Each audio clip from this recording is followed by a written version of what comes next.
Hi friends, welcome to my channel. இந்த மாதிரி சுவாரஸ்யமான கதைகளை கேட்க நீங்கள் இப்போ தான் நம்ம சேனலுக்கு முதல் முறையாக வரீங்கன்னா மறக்காமல் நம்ம சேனலை சப்ஸ்கிரைப் பண்ணிக்கோங்க. பக்கத்தில் இருக்க பெல் ஐக்கனை கிளிக் பண்ணிக்கோங்க. இவங்க பேர் பார்த்தீங்கன்னா பல்லவி. இப்போ 25 வயதாகுது. இவங்களுடைய அம்மா அப்பாவுக்கு ஒரே ஒரு பொண்ணு தான். ரொம்பவும் செல்லம் கொடுத்து வளர்த்துட்டாங்க. அப்படி இருக்கிறப்ப இவங்களுக்கு 23 வயசில் தாம் தூம்னு கல்யாணம்லாம் பண்ணி முடிச்சிட்டாங்க. ஆனால் இவங்க வாழ்க்கை இனிமேல் தான் தொடங்க போகுதுன்னு அவங்க நினச்சிக்கிட்டு இருக்கிறப்ப தான் அவங்க வாழ்க்கை ஒரே மாசத்துல நின்றுன்னு அவங்களுக்கே தெரியல. அதுக்கப்புறம் தன்னுடைய கணவர் நம்மளோட சேர்ந்து வாழ்வார்னு பார்த்தீங்கன்னா ஒரு மாசமாவே இவங்கள்ட்ட சிடு சிடுன்னு விழுகிறது, மற்றபடி பார்த்தீங்கன்னா தள்ளி தள்ளி போறது, அப்படியே தான் பண்ணிட்டு இருந்தாரு. ஒரு கட்டத்துல நம்ம பல்லவி கிட்ட எல்லா விஷயத்தையும் சொல்லிடுவாரு. நான் வேற ஒரு பொண்ணை லவ் பண்றேன், இவங்கெல்லாம் என்ன டார்ச்சர் பண்ணவும் தான் உன்னை நான் கல்யாணம் பண்ணேன். இப்போதைக்கு உன்னுடைய வாழ்க்கையை நான் கெடுத்துட்டு நிக்கிறேன். ஆனா அதுக்கொசரம் என்னுடைய வருங்கால மனைவியை நான் ஏமாற்ற முடியாது. ஏன்னா கிட்டத்தட்ட நாங்கள் ஒரு 8 வருஷமாவே லவ் பண்ணிட்டு இருக்கிறோம். அப்படி இருக்கிறப்ப என்னுடைய அம்மா அப்பாவும் வேண்டாம், நான் அந்த வீட்டை விட்டு போறேன்னு சொல்லிட்டு அவங்களும் வீட்டை விட்டு போயிடுவாங்க. அதுக்கப்புறம் நம்ம பல்லவிக்கு என்ன பண்றதுன்னே தெரியல. அப்புறம் பார்த்தீங்கன்னா தன்னுடைய அம்மா வீட்டில் இருக்கிறாங்க. அப்படி இப்படின்னு அவர் போனவரை பிடிச்சு அவர்கிட்டேருந்து எப்படியோ டிவோர்ஸ் வாங்கிட்டு இப்போதைக்கு ஒரு வருஷமா தன்னுடைய அம்மா வீட்டில் தான் பல்லவி இருந்துகிட்டு இருக்கிறாங்க. இப்போ பார்த்தீங்கன்னா அவங்களுக்கு வயது 25 வயதாகிடுது.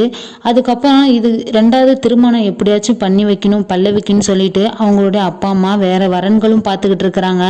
அந்த வரன்களில் பார்த்தீங்கன்னா எல்லா விஷயங்களும் தெரிஞ்சு தன்னுடைய சொந்தக்கார பையனுக்கே கட்டி வைக்கிறாங்க. அவங்க வீட்டில் பார்த்தீங்கன்னா 2 பசங்க, மற்றபடி ஒரே ஒரு பொண்ணு. அவங்களுக்கும் மேரேஜ் பண்ணி கொடுத்து அதில் 2 பிள்ளைகள் இருக்கிறாங்க. இப்போதைக்கு 2வது பையன் பார்த்தீங்கன்னா ஃபாரின்ல இருக்கிறாரு. ஆனால் இப்போ குமரேசனுங்கிற முதல் பையனுக்கு தான் நம்ம பல்லவியை கட்டி வைக்க போறாங்க. அப்படி இப்படின்னு இவங்க அம்மா அப்பா சொல்றதுனால 2ஆம் தரமா நம்ம பல்லவியும் கல்யாணம் பண்ணிக்கிறாங்க. எப்படியோ நம்ம வாழ்க்கை நல்ல முறையில் அமைஞ்சா சரிதான் அப்படின்னு பார்க்குறப்ப பல்லவியை விட தன்னுடைய கணவருக்கு 10 வயசு வித்தியாசத்துல கல்யாணம் பண்ணிக்கிறாங்க.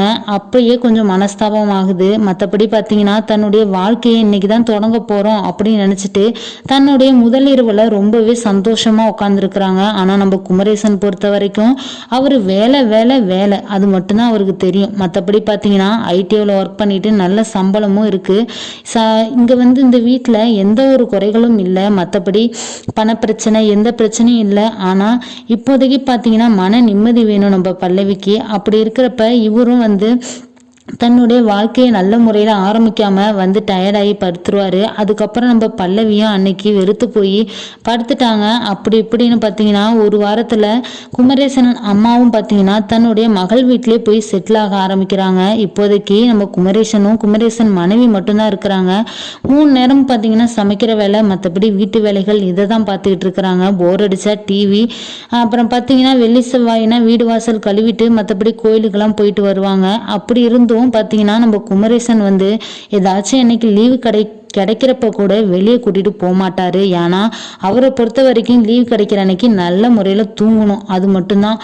அப்படி இருக்கிறப்ப நம்ம பல்லவி பார்த்தீங்கன்னா குமரேசன்ட்ட நெருங்கி போகிறப்பெல்லாம் அவர் தடுத்து விடுறதுனால நம்ம மேல அவருக்கு கொஞ்சம் கூட இன்ட்ரெஸ்ட் இல்லையோ என்னமோ அப்படின்னு நினச்சிக்கிட்டு நம்ம பல்லவியும் எதுவுமே பேசாம தன்னுடைய வாழ்க்கையை நகர்த்தி போயிட்டு இருக்கிறாங்க.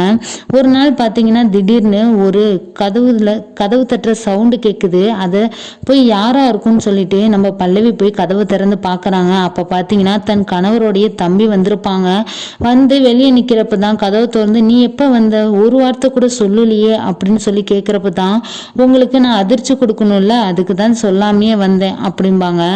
வாங்க வாங்க உட்காருங்க, போய் ரெஸ்ட் எடுங்க, நான் இன்னும் ஒரு 10 நிமிஷத்துல உங்களுக்கு சமைச்சு போட்டுறேன் அப்படின்னு சொல்லிட்டு தன்னுடைய குழந்தனார் வந்த பிறகு பார்த்தீங்கன்னா எல்லாமே விதவிதமாக போய் ஒரு 5 நிமிஷத்துல எல்லாமே வாங்கிட்டு டக்கு டக்குன்னு சிக்கன் மட்டன் முட்டைன்னு சொல்லிட்டு எல்லாமே விதவிதமாக சமைச்சு வச்சுட்டாங்க. அதுக்கப்புறம் நம்ம வேலனை கூப்பிட்டு சாப்பாடும் போடுறாங்க. சாப்பிட்டு அவரு ரொம்ப டேஸ்டாக இருக்குது அண்ணி, நீங்கள் நல்லா சமைப்பீங்களாட்டுக்கு போல, எங்கள் அண்ணன் இப்படியே சாப்பிட்டாருன்னா இன்னும் கூட குண்டாயிருவாரு அப்படின்னு சொல்லிட்டு ரொம்பவே கலாய்ச்சி பேசிட்டு இருப்பாங்க.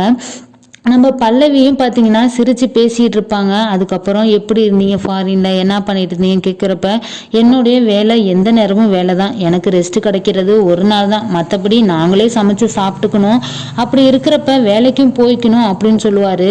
நீங்கள் வேலைக்கு போயிட்டு நீங்களே சமைச்சுக்கணுமா, உங்களுக்கு சமைக்கவும் தெரியுமா அப்படின்னு சொல்லிட்டு நம்ம பல்லவி கேட்பாங்க. எல்லா ஐட்டமும் சமைப்பேன் அண்ணி, நாளையிலேருந்து நான் தானே சமைக்க போகிறேன் இந்த வீட்டில் அப்படின்னு சொல்லுவார். அதுக்கப்புறம் பார்த்தீங்கன்னா நம்ம பல்லவிக்கு 2 நாளாக வயிறு வலியாக இருக்குது. அதனால் இவங்க சமைக்கவே இல்லை. நம்ம வேலன் தான் பார்த்தீங்கன்னா கிச்சனில் எல்லா வேலைகளும் செய்கிறாரு.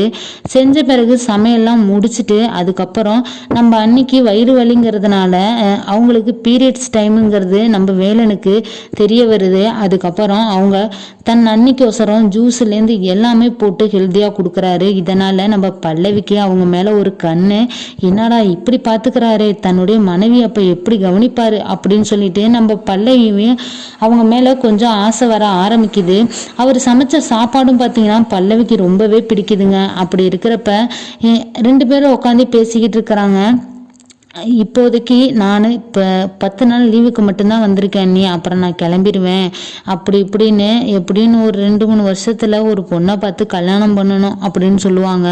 நம்ம அண்ணியும் அப்படி எந்த ஆசைகளும் இல்லாமல் இருந்ததுனால உங்கள் அண்ணன் வேலை வேலைன்னு போயிட்டுருக்காரு, என்னோட சந்தோஷத்தெல்லாம் அவர் புரிஞ்சுக்க மாட்டேங்கிறாரு, என் மேலே அன்பு காதல் பாசம்னு சொல்லிட்டு எதுவுமே இல்லையாட்டுக்கு அப்படின்னு சொல்லி நம்ம பல்லவியும் நம்ம வேலைன்ட்ட பேசிக்கிட்டு இருப்பாங்க.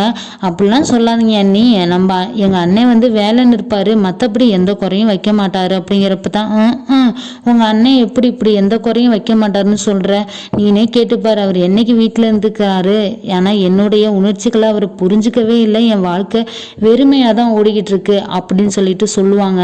அதுக்கப்புறம் இவங்களும் மனசுக்குள்ளாரையே நம்ம வேலைன்னு வச்சுக்கிட்டே இருப்பாங்க. அதுக்கப்புறம் பார்த்தீங்கன்னா ரெகுலராக நம்ம வேலைன்னு வந்து சமைக்க ஆரம்பிச்சிட்டாரு. அதுக்கப்புறம் நம்ம பல்லவி அந்த சாப்பாடுகள்லாம் சாப்பிட்டுட்டு தினமும் பார்த்தீங்கன்னா அவர் முன்னாடி டைட்டாக ட்ரெஸ் போட்டுக்கிட்டு நிற்கிறது அவர் பார்க்குற மாரி, மற்றபடி அவர் சோபாவில் உட்காந்துருந்தா அவங்களுக்கு முன்னாடி போய் வேலை செய்கிற மாரி குனிஞ்சு தன்னுடைய அழகுகளை காட்டுறது, இப்படியே நம்ம பல்லவி பண்ணிகிட்டு இருக்கிறாங்க. அதனால் நம்ம வேலனுக்கும் அப்பப்போக்கு தெரியுது இவங்க என்ன பண்ணுறாங்கன்னு, இவங்களுடைய ஆசைகளை நம்மள்கிட்ட பூர்த்தி செய்ய விரும்புகிறாங்களோ என்னமோன்னு இவருக்கும் தோணுது. இருந்தாலும் இவர் ரொம்பவே டீசெண்டால ஆணுதான், ஏன்னா அவரும் எதுவுமே காட்டிக்கல. அதுக்கப்புறம் நம்ம பல்லவி பார்த்திங்கன்னா இப்போதைக்கு எனக்கு வந்து என்னுடைய ஆசைகளை பூர்த்தி பண்ணுறதுக்கு வேலன் தான் ஹெல்ப்ஃபுல்லாக இருப்பான் அப்படின்னு நினச்சிக்கிட்டு அவங்கள்ட்ட போய் இம்ப்ரெஸ் பண்ணுற மாரி பேசுறது, பக்கத்தில் உட்கார்றது, அப்படியே பேசிக்கிட்டு இருப்பாங்க.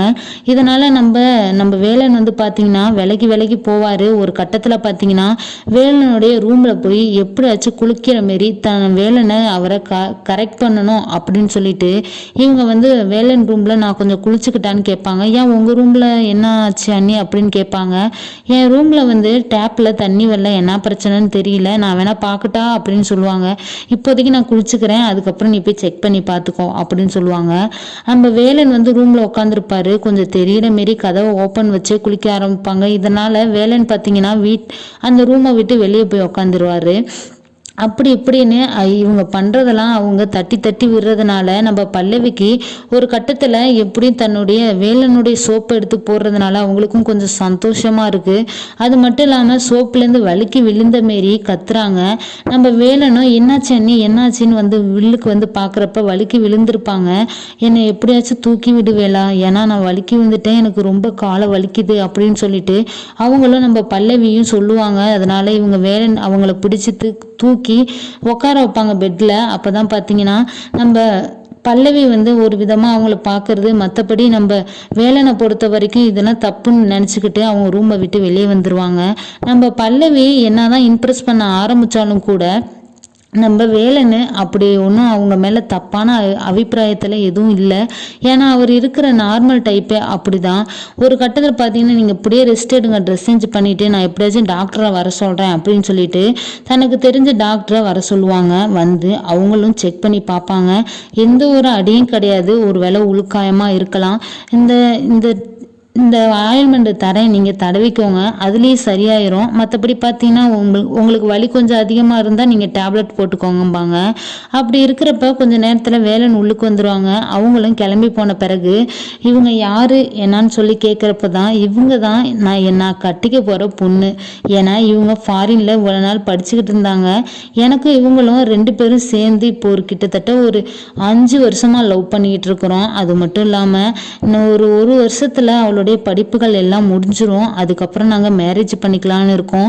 மேரேஜ் பண்ண பிறகு பார்த்தீங்கன்னா ஃபாரின்லேயே போய் செட்டில் ஆகிடலான்னு இருக்கிறோம் அண்ணி அப்படின்னு சொல்லுவாங்க. இதனால் நம்ம பல்லவி மனசு உடஞ்சு போய் இருப்பாங்க. ஐயோ, நம்ம தப்பான ஒரு உணர்வுகளை தன்னுடைய கொழுந்தனார்கிட்ட காட்ட ஆரம்பிச்சிட்டோமே அப்படின்னு சொல்லிட்டு அவர் ஏதாச்சும் தப்பாக எடுத்துக்கிட்டாரா என்னன்னு தெரியல அப்படின்னு நம்ம பல்லவி மனசுக்குள்ளார ஒரு உறுத்தலாக உறுத்திக்கிட்டு இருக்கு.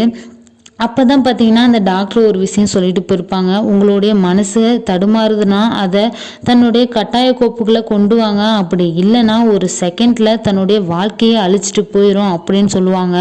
அதனால் நம்ம அதை மனசுக்குள்ளாரே வச்சுக்கிட்டு இருப்பாங்க. ஒரு கட்டத்தில் வேலனும் பார்த்தீங்கன்னா, அண்ணி நீங்கள் நடந்துக்கிறதெல்லாம் எனக்கு புரியுது, ஆனால் உங்களுடைய ஆசைகளை பூர்த்தி பண்ணுறது நான் கிடையாது, என்னுடைய அண்ணன் தான் பூர்த்தி பண்ணணும். அப்படி இருக்கிறப்ப நீங்கள் தப்பான அபிப்பிராயம்லாம் வச்சுக்காதீங்க, மறந்துடுங்க அப்படின்னு சொல்லுவாங்க. ஐயோ, நம்ம ஒரு கேவலமான விஷயத்த பண்ணிட்டோமே, ஒரு செகண்ட்ல தன்னுடைய கணவரையும் இழந்துட்டு நம்மளுடைய இச்சைக்காக நம்ம வேற ஒருத்தரை தேடி போயிட்டோமே அப்படின்னு அவங்களும் அசிங்கப்பட்டு கூனி குறுகி நிற்கிறாங்க. அதுக்கப்புறம் பார்த்தீங்கன்னா நம்ம வேலனும் ஃபாரினுக்கு கிளம்பி போகிற அன்னைக்கு, அண்ணி நான் சொன்னது நினைவில் இருக்கட்டும், மற்றபடி வேற எங்கிட்டும் உங்களுடைய மனசை அலைப்பாய விட்டுறாதீங்க அப்படின்னு சொல்லிட்டு தான் கிளம்புறாரு. நான் அண்ணன்ட்ட சொல்லி புரிய வைக்கிறேன்னு சொல்லிட்டு அதுக்கப்புறம் அவங்களும் வேலை விட்டு நம்ம குமரேசனும் வந்த பிறகு பார்த்தீங்கன்னா அவங்க அண்ணன்ட்ட எல்லா விஷயத்தையுமே சொல்லியிருப்பாரு. அதுக்கப்புறம் ஒரு கட்டத்தில் நம்ம பல்லவியும் தன்னுடைய கணவர்கிட்ட மன்னிப்பு கேட்பாங்க. ஏன்னா நான் ஒரு செகண்டில் என்னுடைய மனசை மாற்றி வேறொரு விதமாக போயிருப்பேங்க, என்னை மன்னிச்சிருங்கன்னு சொல்லி மன்னிப்பும் கேட்பாங்க. நம்ம குமரேசனும் அதுக்கப்புறம் தன்னுடைய வேலைகளை விட்டுட்டு தன்னுடைய மனைவியோட டைம் ஸ்பெண்ட் பண்ண ஆரம்பிச்சிட்டாரு. அதுக்கப்புறம் வேலையெல்லாம் ஒரு கட்டத்தில் இருக்கட்டும்னு சொல்லிட்டு 1 மாதம் லீவ் போட்டு தன்னுடைய மனைவியோட ஜாலியாக என்ஜாய் பண்ண ஆரம்பிச்சிட்டாரு. அதுக்கப்புறம் தன்னுடைய வாழ்க்கைக்கு இனிமேல் எந்த ஒரு குறைபாடும் இருக்காது அப்படின்னு நினச்சிட்டு நம்ம பல்லவி பார்த்தீங்கன்னா நம்ம வேலனுக்கு ஒரு நன்றியும் சொல்லிடுறாங்க. அதுக்கப்புறம் இவங்களும் அடிக்கடி கோயிலுக்கு போகிறது, மற்றபடி பார்க்கு பீச்சுன்னு சுற்றுறது. அதுக்கப்புறம் நம்ம பல்லவிக்கு வாழ்க்கை நல்ல சிறப்பாகவே அமைஞ்சிருச்சுங்க. இந்த கதை பிடிச்சிருந்துச்சு அப்படின்னா லைக் பண்ணுங்கள், ஷேர் பண்ணுங்கள், கமெண்ட் பாக்ஸில் கமெண்ட் பண்ணுங்கள். தேங்க்ஸ் ஃபார் வாட்சிங்.